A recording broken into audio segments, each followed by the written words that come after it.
Good morning, children. Welcome to VPS e-learning class.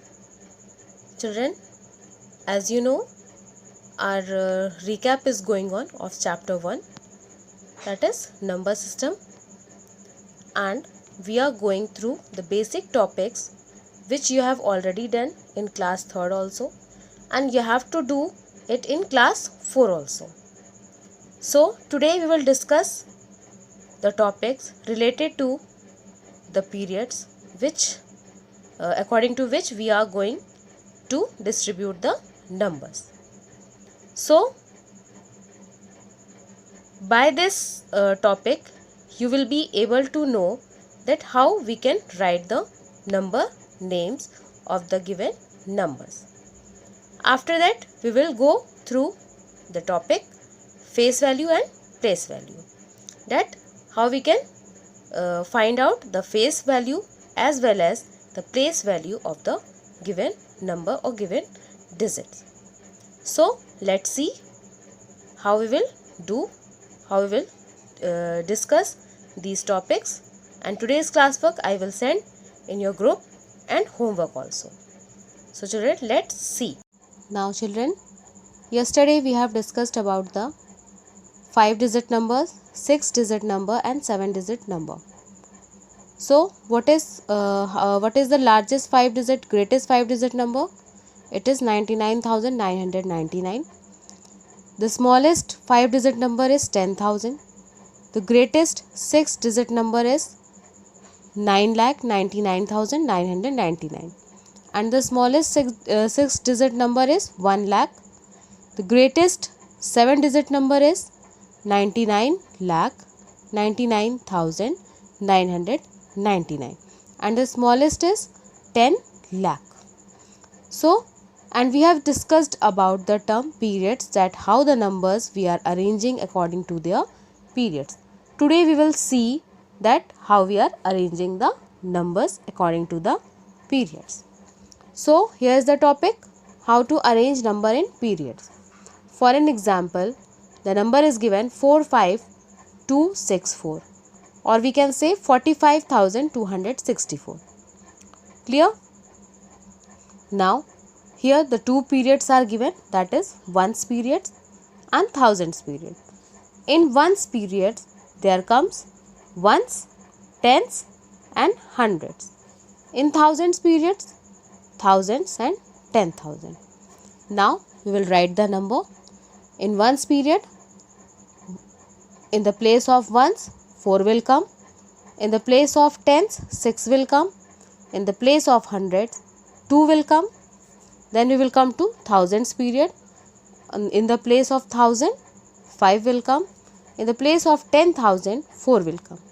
Now this is the number which we have arranged according to their periods and place values. So we can read these numbers, but how we will read this number? 45,264. So here we can read 45,260 as, or we can read 45264 as 45,264. Clear?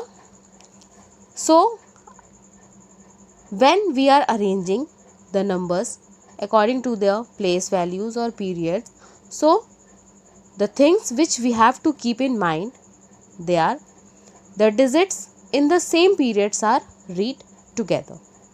Okay? For an example, the 1,000 periods are given and the two places are given 10,000 and 1,000, or 1,000 and 10,000, and the two numbers are given. So what we will do? We will read these two numbers together. How? 45,000.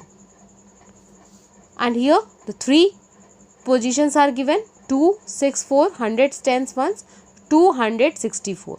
So we are reading the numbers, the digits in the same periods as together. We are reading it together.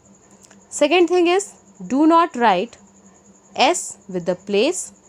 For example, if the number is given 15,000, we will read it as 15,000, not 15,000s. Okay, we will write it 15,000 only. We will not put S after 1000. So this is the second thing. Third thing is mark the periods using a comma or leaving a short space. Okay, as you can see here, 45 is in thousands periods. So we will read it 45 together and we will put comma because after that the periods are changing. There will come ones period. So 264. So 45,000 comma 264. So we always mark the comma or leave a short space so that it can be differentiate easily. Okay. So this is the periods and the numbers, that how we can arrange the number according to their periods, according to their place values. Now here the face value and the place value topic is given. The face value of a digit is the digit itself irrespective of its place, while the place value of a digit depends on its place or position in the number. What do you mean by face value? Face value of a digit is the digit itself irrespective of its place. है ना? We read the face value of a number as it same. Suppose that if the question is given 45,116 and you have to tell the face value of 4. 45,116, you have to tell the face value of 4. So what will be the face value of 4? It will be 4 only. And we will read the face of that number. And if it is asked what place value of a 4, so it will be 40,000 because the place value of a digit depends on its place or position in the number. Okay, so this is the difference between face value and place value. Now you can see for an example the number it given 74,198. You have to tell the place and face value of 7. So place value of 7 will be 70,000 because it is at the position of 10,000, and the face value will be 7 only. Clear? So this is place value and face value called. Now your today's homework, today's classwork I will send you on your group. So you will do that in your rough copy only, and today's homework also I will send in group only. Okay, so you have to do what you will do the questions which I will give in group. You will do that questions as your homework and classwork also. Thank you and have a nice day.